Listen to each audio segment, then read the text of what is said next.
dalam soal ini dan apa yang dibahaskan akan dapat didengari oleh pihak kementerian yang bertanggungjawab. Seterusnya saya menjemput Yang Berhormat Datuk Dr. Nguyen Jelueng, dipersilakan.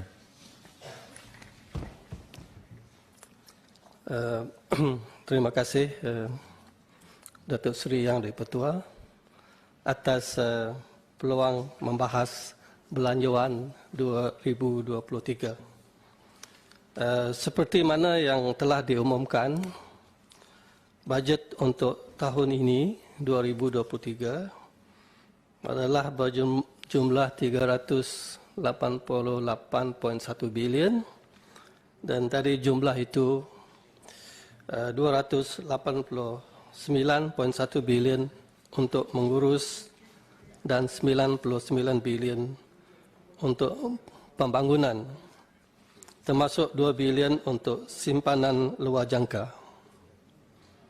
Peruntukan untuk pembangunan adalah tahun ini adalah lebih tinggi dari tahun lepas. Tetapi untuk peruntukan pembangunan, ia hanya 25% dari keseluruhan bajet. Jika dibanding dengan bajet yang progresif, peratusan ini adalah rendah.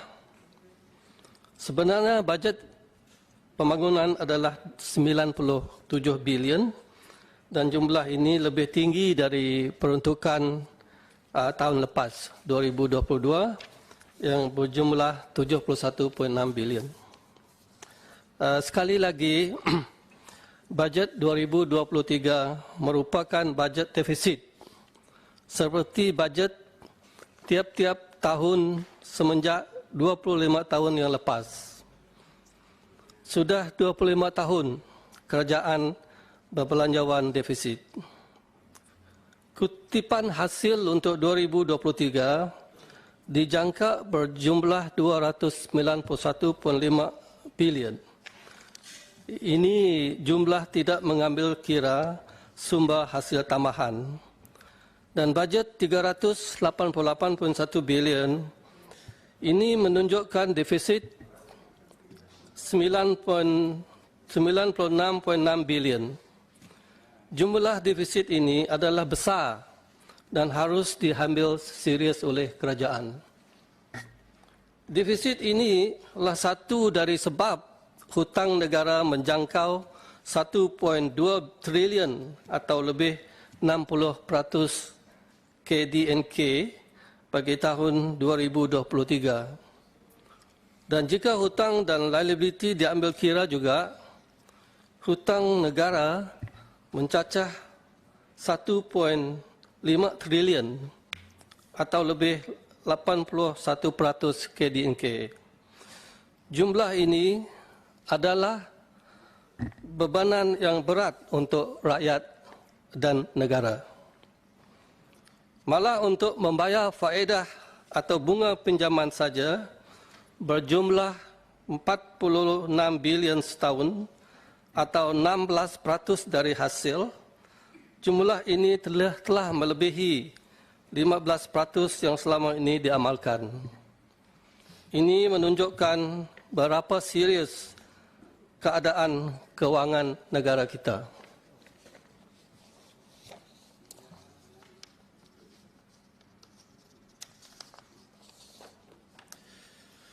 Tuan Yang di-Pertua, dalam bajet 2023 ada peruntukan dan rancangan-rancangan yang baik untuk rakyat seperti 1. Menghapuskan 130,000 isi rumah miskin tegar yang berpendapatan kurang dari 2.500 keluarga dalam tahun ini. Sasaran ini mungkin susah nak dicapai. Bagaimanakah kerajaan akan melaksanakan program-program untuk mencapai sasaran ini? Saya berpendapat tidak akan tercapai jika hanya dengan memberi subsidi saja. Walaupun subsidi boleh menurunkan jumlah miskin tegar dalam jangka masa yang singkat, singkat atau short term, tetapi tidak dapat mengekalkan dalam jangka masa yang panjang, long term. Saya cadang satu usaha yang akan berkesan dalam jangka masa yang panjang adalah menyediakan pekerjaan untuk ahli keluarga miskin Tegar ini. Anak-anak mereka, anak-anak keluarga miskin Tegar harus dibantu supaya dalam pelajaran mereka, supaya mereka boleh bekerja dengan gaji yang baik selepas menamatkan pengajian mereka. Ini membolehkan mereka berdikari serta mengeluarkan mereka dari kitaran kemiskinan dan tidak bergantung kepada subsidi semata-mata. Yang kedua, satu dari usaha memenuhi keperluan ekonomi rakyat adalah mengurangkan kadar cukai untuk PMKS atau perusahaan mikro, kecil dan sederhana ke atas pendapatan bercukai bagi 150,000 pertama dari 17% kepada 15% adalah dialu-alukan. Pengurangan ini dapat penjimatan sehingga RM3,000. Jumlah ini sangat bermakna sebab kumpulan PKMS telah terjejas teruk waktu negara dilanda oleh pandemik COVID-19. Peruntukan 1.2 bilion untuk sekolah daif dan klinik daif juga dialu-alukan. Banyak sekolah di Sarawak yang daif, bangunan juga yang daif. Seperti Dewan Sekolah di kawasan saya yang separuhnya sudah usang serta rosak disebabkan ribut yang kuat beberapa tahun yang lalu. Tetapi sampai sekarang belum dibaik pulih. Bajet KPM, Kementerian Pendidikan Malaysia, adalah terbesar sekali, berjumlah 5.1 bilion dan 2.3 bilion diagihkan untuk pemulihan 380 sekolah yang daif. Dengan peruntukan yang sedia ada, saya mohon perhatian dari pihak KPM berkenaan dengan keadaan sekolah yang saya sebutkan. Keempat, skim kesihatan madani perlu juga kita alu-alukan. Hasrat kerajaan untuk menyelesaikan masalah pegawai perebutan kontrak atau kontrak doctors akan menenangkan kesesakan di hospital-hospital kerajaan. Yang amat berhormat Perdana Menteri sudah memaklumkan bahawa untuk tahun ini saja 1,500 pegawai kontrak akan ditawar jawatan tetap yang akan memerlukan peruntukan 3.8 bilion ringgit. Langkah ini juga akan menenangkan keadaan di kalangan pegawai perebutan kontrak. Sebab akhirnya masalah mereka akan diselesaikan oleh kerajaan. Kelima, cukai. Memandangkan meluaskan asas cukai kepada mereka yang mempunyai kemampuan. Sebagai contoh, mengenakan duty excise ke atas produk cecair atau gel yang mengandungi nikotin untuk vape. Saya setuju dengan cadangan ini. Jika rokok biasa dikena cukai, mengapa tidak vape yang bernilai lebih 2 bilion ringgit? Dengan melaksanakan cukai ini, diharapkan dapat mengurangkan penggunaan vape. Cadangan ini selaras dengan usaha kerajaan untuk mengurangkan rakyat merokok. Langkah ini akan dapat memupuk hasrat kerajaan untuk rakyat mengamalkan gaya hidup sehat atau healthy lifestyle. Tuan Yang di-Pertua, saya beralih kepada peruntukan Kementerian Kemajuan Desa dan Wilayah. Saya mohon Kementerian kaji semula permohonan dari Sarawak Land Consolidation and Rehabilitation Authority dengan izin atau SALCRA untuk membangunkan kawasan ladang sawit pada rancangan Malaysia ke-11 untuk dilaksanakan dalam rancangan ke-12.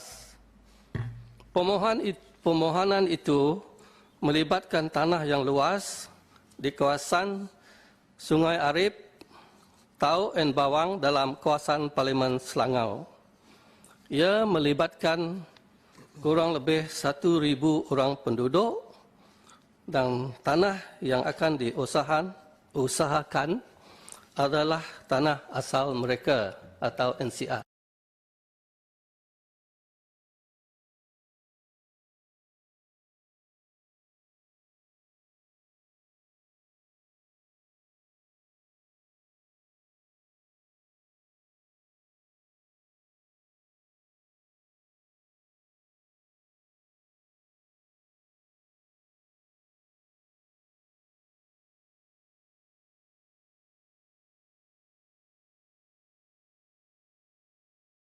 Kawasan tersebut, saya dipahamkan bahawa kerajaan yang ada sekarang telah bersetuju akan mengkaji semula permohonan ini dan diharapkan ia akan berlaku.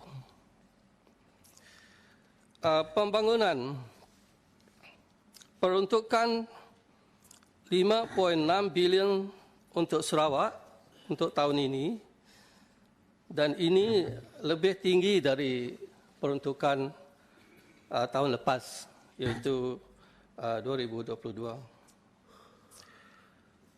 2.5 bilion disediakan bagi melaksanakan projek-projek melibat prasarana awam termasuk bekalan air dan elektrik.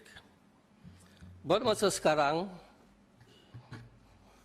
Tuan Yang di-Pertua, kurang lebih 90% kawasan sudah ada bekalan air di Sarawak. 10% yang belum adalah bekalan adalah di kawasan pendalaman dan luar bandar. Masalah logistik seperti kawasan yang luas dan penduduk yang tinggal berjauhan antara satu sama lain menyukarkan pembinaan infrastruktur atau pipeline